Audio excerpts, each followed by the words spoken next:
Okay, so this is my Yanmar YSE8 engine, and I will be explaining how to bleed the air from the fuel system.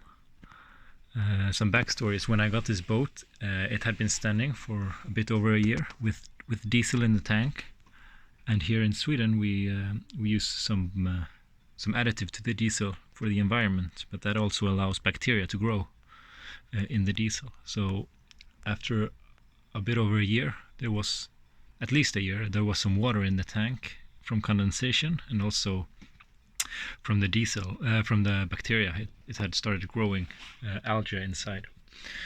So what I had to do first was to, of course, drain the tank. The tank is not visible from here, but it's on the other side of this. Like if you follow the fuel hose back, it goes in there, and in there is the tank. So for me, it was easy because I had a tap on the bottom of the tank, so I could easily drain it. But then I also had to change the fuel filter, which is here.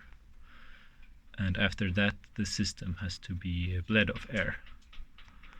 So after draining the tank, I shut off the fuel system with the tap. And to change the filter is very easy. You have down here a screw, and which connects to up here through the filter. You can actually see here in this cup if it's got bubbles or if it's got algae growing. You really have to change it, to bleed it, and drain the tank and change the filter. So the filter is a CAV-filter, number 296. There are many different manufacturers. And it's very easy to change. You just unscrew here and here, and a lot of diesel will come out, so you have to put something here to collect it. And it's just this part is the one you change, and this cup is, you just clean it and reuse it, and you also then you just put it back with a new filter. Then to bleed it, you have to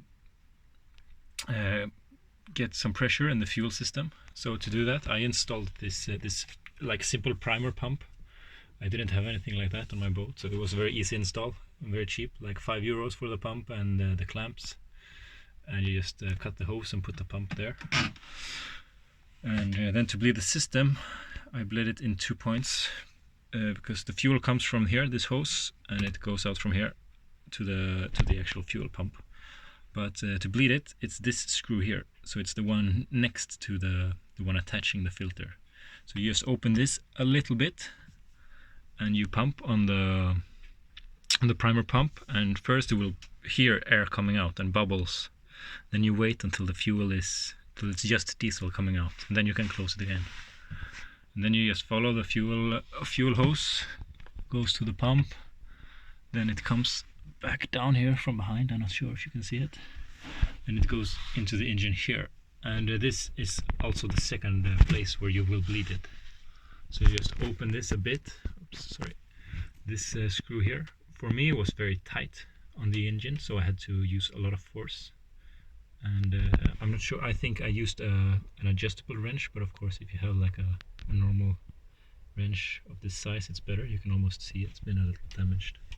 So you open it, and you just pump on the primer pump, and you will see a lot of air bubbles coming first, and then when it's pure diesel, you're good to go. It's also worth saying, when you pump it the first time after having emptied it, it will take a long time for this to fill up with fuel here.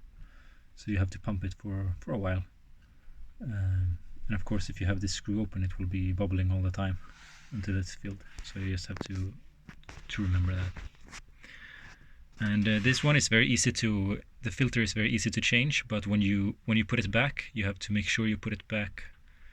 You have to use some force, so you put it well and put it tight. For me, the first time I did it, I didn't screw it on hard enough, so it was leaking diesel from the sides.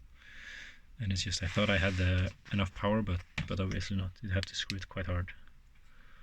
And that's more or less it. When you start it, the engine, like I failed to bleed it properly first.